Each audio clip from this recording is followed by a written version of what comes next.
Assalamualaikum warahmatullahi wabarakatuh. Baiklah, di sini saya akan membuat video presentasi tentang asal-usul nenek moyang bangsa Indonesia bab 2. Nama Chelsea Diagnesi Pohan, kelas 10 MIPA 1, absen 08. Menurut Sarasin bersaudara, penduduk asli Kepulauan Indonesia adalah ras berkulit gelap dan bertubuh kecil. Mereka mulai tinggal di Asia bagian tenggara ketika zaman es mencair dan air laut naik hingga terbentuk Laut Cina Selatan dan Laut Jawa, sehingga memisahkan pegunungan vulkanik Kepulauan Indonesia dari daratan utama. Beberapa penduduk asli Kepulauan Indonesia tersisa dan menetap di daerah-daerah pedalaman.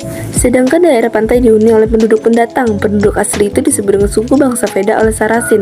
Beberapa suku bangsa seperti Kubu, Lubu, Talamama yang tinggal di Sumatera dan Toala di Sulawesi merupakan penduduk tertua di Kepulauan Indonesia. 1. Proto Melayu. Proto Melayu diyakini sebagai nenek moyang orang Melayu Polinesian tersebar dari Madagaskar sampai pulau-pulau paling timur di Pasifik. Mereka diperkirakan datang dari Cina bagian selatan.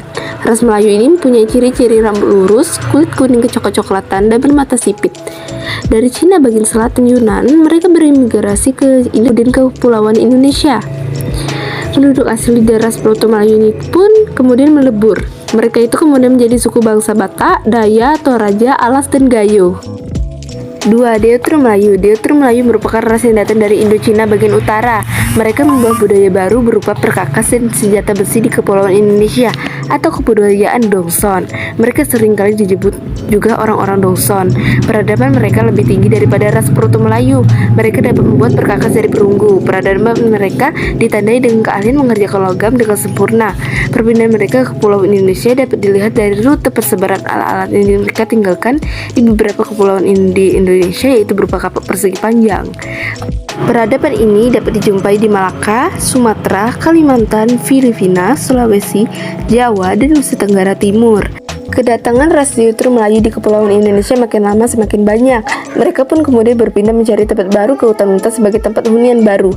Pada akhirnya, Proto dan Deuteru Melayu membaur dan selanjutnya menjadi penduduk di Kepulauan Indonesia. Pada masa selanjutnya, mereka sulit untuk dibedakan. Proto Melayu meliputi penduduk di Gayo dan Alas di Sumatera bagian utara, serta Toraja di Sulawesi. Sementara itu, semua penduduk Kepulauan Indonesia, kecuali penduduk Papua yang tinggal di sekitar pulau-pulau Papua, adalah ras Deuteru Melayu.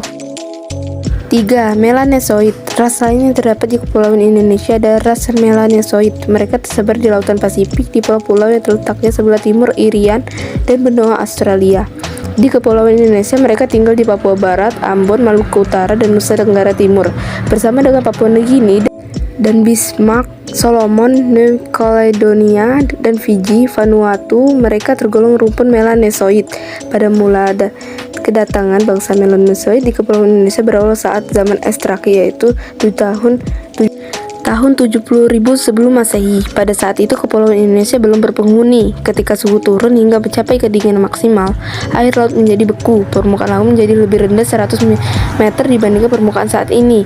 Pada saat itu muncullah pulau-pulau baru. Adanya pulau-pulau itu memudahkan makhluk hidup berpindah dari Asia menuju kawasan Oseania. Bangsa Melanesoid melakukan perpindahan ke timur hingga ke Papua. Selanjutnya ke benua Australia yang sebelumnya merupakan salah satu kepulauan yang terhubung dengan Papua. Bangsa Melanesoid saat itu mencapai 100.000 jiwa meliputi wilayah Papua dan Australia. Peradaban bangsa Melanesoid dikenal dengan Paleolitikum. Bangsa asal mula bangsa Melanesia yaitu Proto Melanesia merupakan penduduk pribumi di Jawa. Mereka adalah manusia wajah yang tersebar ke timur dan menduduki Papua sebelum zaman es berakhir dan sebelum kenaikan permukaan laut yang terjadi pada saat itu. Di Papua, manusia wajak hidup berkelompok-kelompok kecil di sepanjang muara-muara sungai. Mereka hidup dengan menangkap ikan di sungai dan meramu tumbuh-tumbuhan serta akar-akaran serta berburu di hutan belukar. Tempat tinggal mereka berupa perkampungan yang terbuat dari bahan-bahan yang ringan. Rumah-rumah itu sebenarnya hanya berupa kemah atau tada angin yang sering didirikan menempel pada dinding gua yang besar. Kemah-kemah dan tada angin itu hanya digunakan sebagai tempat untuk tidur berlindung, sedangkan aktivitas lainnya dilakukan di luar rumah. Bangsa Proto Melanesoid terdesak oleh bangsa Melayu. Mereka yang belum sempat mencapai kepulauan Papua melakukan percampuran dengan ras baru itu. Pencampuran bangsa Melayu dengan Melanesoid menghasilkan keturunan Melanesoid Melayu.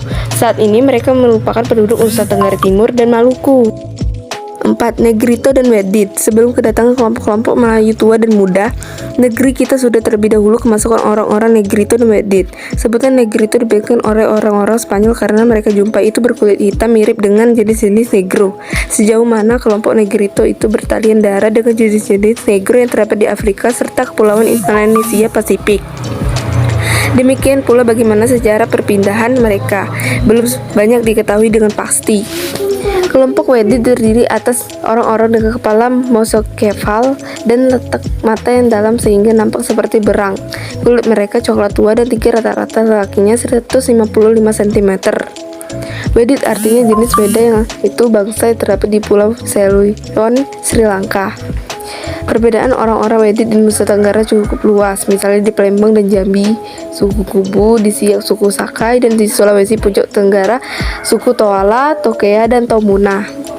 Periode migrasi itu berlangsung berabad-abad, kemudian mereka berasal dari satu kelompok ras yang sama dan dengan budaya yang sama pula. Mereka itulah nenek moyang orang Indonesia saat ini. Sekitar 770 bahasa yang tergunakan di Kepulauan Indonesia adalah bahasa Austronesia, Melayu Polinesia. Bahasa itu kemudian dikelompokkan menjadi dua oleh Sarasin, yaitu bahasa Aceh dan bahasa-bahasa di pedalaman Sumatera, Kalimantan, dan Sulawesi. Kelompok kedua adalah bahasa Batak, Melayu, Jawa, dan Bali. Kelompok bahasa kedua itu mempunyai hubungan dengan bahasa Malagi di Madagaskar dan Tagalog di Luzon. Persebaran geografis kedua bahasa ini menunjukkan bahwa penggunanya adalah pelaut pada masa dahulu yang sudah mempunyai peradaban lebih maju. Di samping bahasa-bahasa itu juga terdapat bahasa Halmahera Utara dan Papua yang digunakan di pedalaman Papua dan bagian utara Pulau Halmahera. Dalam bahasan di atas kita telah membahas tentang teori asal-usul nenek moyang Indonesia.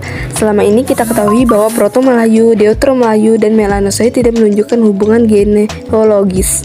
Bahkan ada yang berpendapat keberadaan mereka ada karena pergantian populasi. Namun berdasarkan penelitian baru melibatkan arkeologi, genetika, dan bahasa, ternyata asal-usul nenek moyang bahasa Indonesia berasal dari persamaan budaya, bahasa, dan dua atau lebih populasi keturunan sehingga menghasilkan teori baru yang disebut teori out of Africa dan out of Taiwan. Sekian video presentasi dari saya akhiri. Wassalamualaikum warahmatullahi wabarakatuh.